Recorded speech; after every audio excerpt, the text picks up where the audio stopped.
はい、第10位はこちら。セリアの大葉保存ケース110円です。大葉って軸を水につけて保存すると鮮度を保ててすごく長持ちしますよね。だけど葉の部分が水に浸かるとあっという間に悪くなっちゃいます。我が家はこの軸の部分をですね、軽くゴムで縛って少量の水を入れたガラスの保存容器に軸だけが水に浸かるようにして入れていたんですが、枚数が少なくなると倒れやすくて、気がつくと葉っぱが水に浸かっていることもしばしばありました。で、そんな憂鬱を解消してくれたのがこのケースです。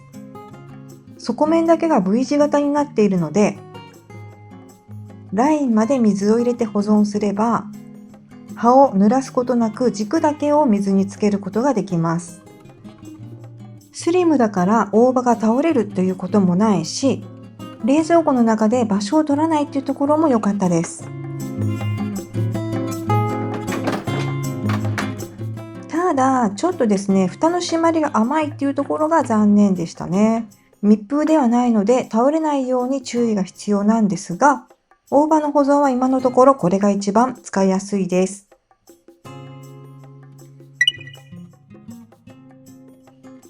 はい、第9位はこちら。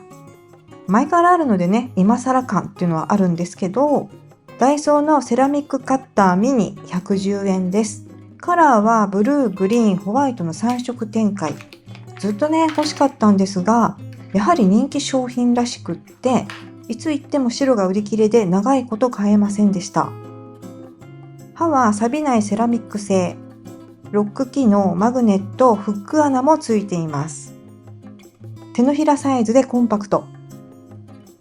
刃は1センチ程度しかありませんが、段ボールを開けるのには十分です。フック穴も大きくて使いやすいです。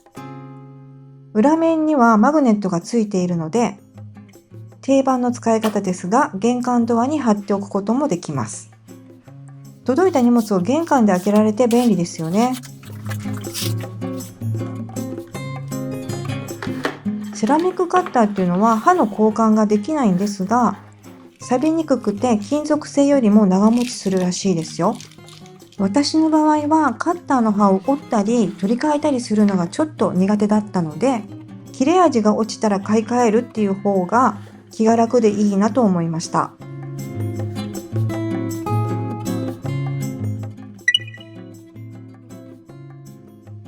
はい、第8位はこちら。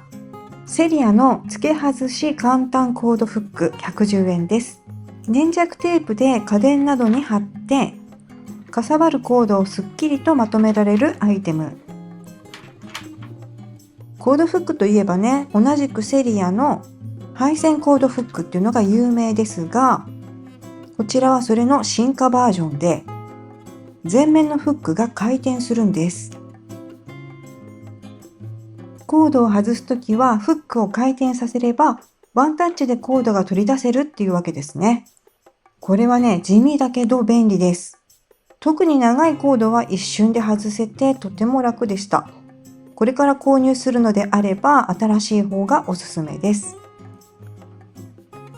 ちなみにサイズは前のコードフックよりもわずかに小さいんですが、奥行きは少し広く作られているので太めのコードもしっかりホールドできます。はい、第7位はこちら。セリアのケーブルクリップ3個入り110円です。本来はケーブルを固定するためのアイテムですが、これが化粧品のスパチュラ収納にぴったりでした。以前はね、セリアの配線コードフックっていうのを使っていたんですが、これはプラスチック製なので少しでもサイズが合わないと使えませんでした。無理やり使ってね、何度か割ってしまったこともありました。その点、このケーブルクリップはシリコン製で柔軟性があるので多少太くても受け止めてくれます。取り外しもしやすくなって大満足。粘着テープで貼るタイプなんですが、ゲルテープで貼れば再利用もできるので繰り返し使えてコスパもいいです。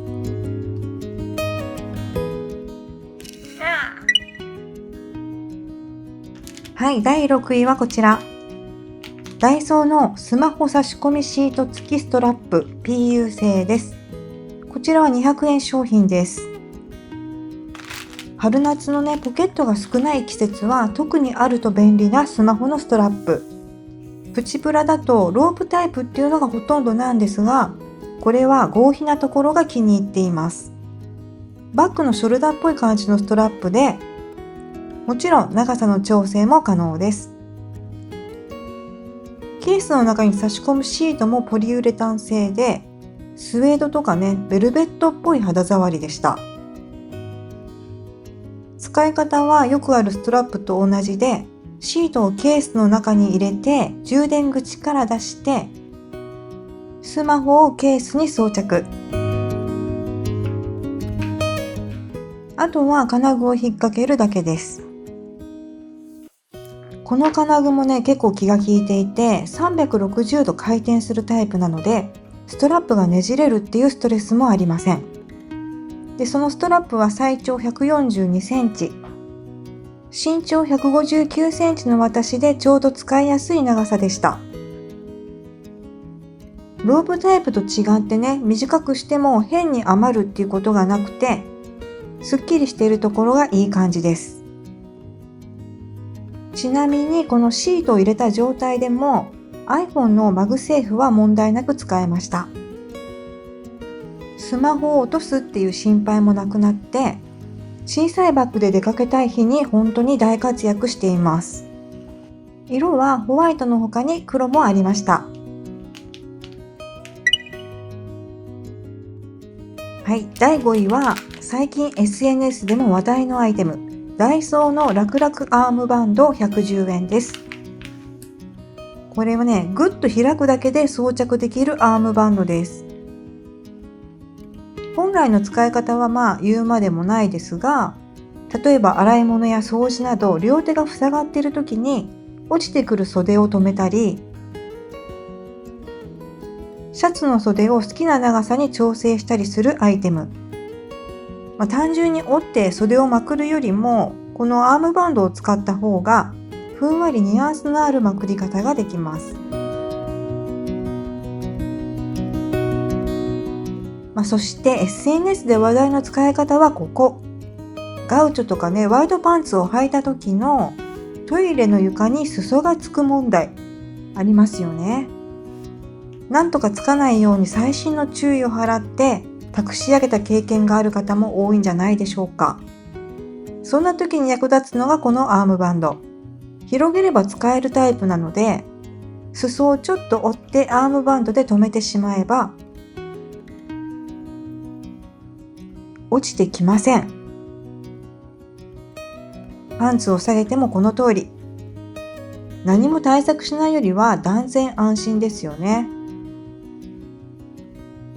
さほどかさばる大きさでもないんですが、バッグの取っ手につけて持ち歩くこともできます。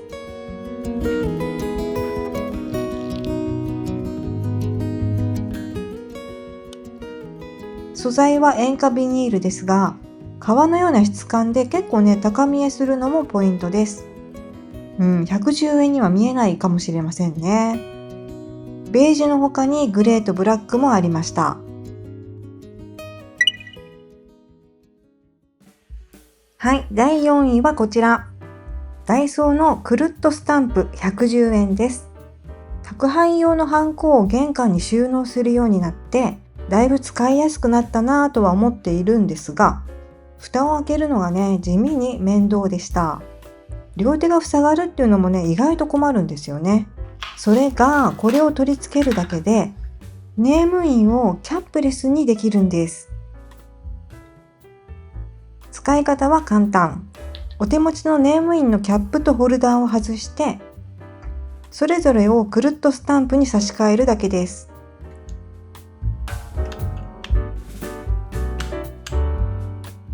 そしてホルダーをくるっと回すと印面が出てきて、戻すと蓋が閉じます。実はね、これを買う少し前にキャップレスのネーム印っていうのをね、Amazon で1200円で買ったばかりでした。しかもこの蓋の部分の作りはダイソーも同じ構造でした。これはバズるわけだと思いましたね。もっと早く知りたかったです。注意点はシャチハタ専用なこと。違うメーカーのネームインには使えません。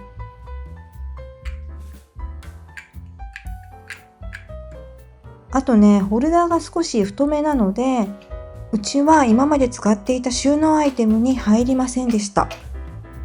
まあそれにしても110円はコスパ最高ですよね。私は黒を購入しましたが、他にグリーンとレッドもありました。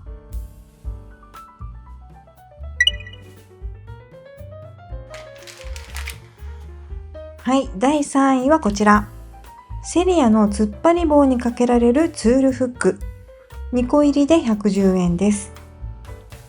ポリプロピレンとシリコンでできたフックです。フックの部分は柔軟性もそこそこあって、直径 16mm までのポールに引っ掛けることができます。最大の特徴はこのバンドの部分がシリコン製なこと。フック穴がないブラシもこれを取り付ければ、かけて収納できるというわけです。フックがあるアイテムに関しても、例えばこの S 字フックとかだとね、取るときに引っかかったり落ちたり、ちょっとイラッとするなっていう時ありますよね。それがこのツールフックならブレたり落ちたりしないので、スムーズに使えてノーストレスでした。他にも歯磨き粉を吊るしたり、洗ったメイクブラシを吊るして乾かしたり、アイディア次第でね、ほんといろいろ使えそうだなと思いました。はい、第2位はこちら。これはダイソーの別ブランド、スタンダードプロダクツのファイルボックスです。幅4センチのスリムなタイプで220円。他にはない珍しいサイズですよね。高さは無印のファイルボックスのハーフタイプと同じ12センチ。長さも32センチで無印と同じなので、並べて使ってもすっきり揃います。封筒や便箋など紙物の収納はもちろん、調味料や乾物の小袋を収納したり、洗剤やハンドソープのストック収納にも便利でした。あとその他にもね、タブレットとかノートパソコンも収納できます。ノートパソコンとタブレット両方一緒に入れることもできました。むしろこっちの方がね、シンデレラフィットでしたね。ノートパソコンは14インチにジャストサイズです。こんなに薄くて軽いのにね、自立するんですよ。ただちょっとね、揺れると倒れる可能性もあるので、パソコンなんかは倒れないように、隣に何か置いた方が安心かなと思います。これが4センチという薄さなので、こんなちょっとした隙間さえあれば収まります。冷蔵庫にも、洗面所収納にもめちゃめちゃ便利でした。我が家はキッチンツールを収納するのに使っています。スリムで無駄がないところがお気に入りのポイント。ちなみに中の仕切りはセリアの L 字透明仕切り板をポリプロピレンにも使える水回り OK な両面テープで貼りました。詳しい作り方は以前の動画でご紹介しているので、気になる方は概要欄をご覧ください。で、このファイルボックスを以前紹介した時には、そろそろね、廃盤予定ですって言われていたんですが、1ヶ月ぐらい前にお店に行ったらホワイトがたくさん入荷していました。ただ次行った時にはね、すでに完売していたので、やっぱりね、すぐに売り切れちゃうみたいなんですよね。なので買いに行く時にはダイソーのアプリで事前に在庫確認をしてからの方が良さそうです。はい、そして第1位はこちら。ダイソーの取り付け式引き出し。発売してすぐ入手困難になった大人気のアイテムです。商品名通りテーブルや棚の下に貼り付けて使う引き出しです。サイズ展開は大と小の2種類。ホワイトの他にグレーもあります。いずれもストッパーがついています。サイズはご覧の通り、大きいサイズが220円で、小さいサイズが110円です。例えば小さい方の引き出しは、スティックのりとかホチキスはすんなり入りました。印鑑と朱肉を入れてもいいですね。斜めに入れればペンも入ります。一般的なカッターはちょっと入らなかったんですが、体温計も斜めにして入るぐらい。付箋とペンを入れるとこんな感じです。使い方はね、いろいろありますけど、小さい付箋とかクリップとか文房具にはちょうどいい感じでした。そして大きい方は、うちのテレビのリモコンはね、わずかに入りませんでしたが、エアコンとか照明とかプロジェクターとか小さいタイプのリモコンは3つまるっと入りました。大きい方はね、ペンもまっすぐ入るし、容量も大きいのでいろんなものに使えると思います。ちなみに粘着テープを剥がしたら、ストッパーを簡単に外すことができました。ストッパーがなければね、引き出しを完全に外して洗うことができるので、例えばテーブルの下に取り付けて、お箸やカトラリーを入れても良さそうです。これ粘着テープで貼り付けるわけですが、粘着テープだとね、原状回復ができないので、私は粘着テープを完全に剥がしてコマンドタブで貼りました。このコマンドタブはダイソーでも購入することができます。コマンドタブは貼ってもね、綺麗に剥がせるので、傷をつけたくない家具にも安心して使えます。で、今までね、リモコン類は100均のケースに入れていたんですが、ケースの中に溜まるホコリが掃除しにくいっていうのが難点でした。はい、ということで、引き出しをベッドサイドのシェルフの裏に貼って、リモコン収納に使うことにしました。これならね、ホコリもたまらないし、掃除もしやすくなって良かったです。何よりもシェルフの上がすごくすっきりしました。小さい方は私のベッドサイドで耳栓とかハンドクリームとか細々したものを収納しました。こうやってデッドスペースを活用できるアイテムはすごく助かります。今までも似たような商品はありましたが、ダイソーなら気軽に試せるっていうところがいいですよね。はい、最後までご視聴ありがとうございました。少しでも参考になりましたらチャンネル登録していただけると嬉しいです。それではまた次の動画でお会いしましょう。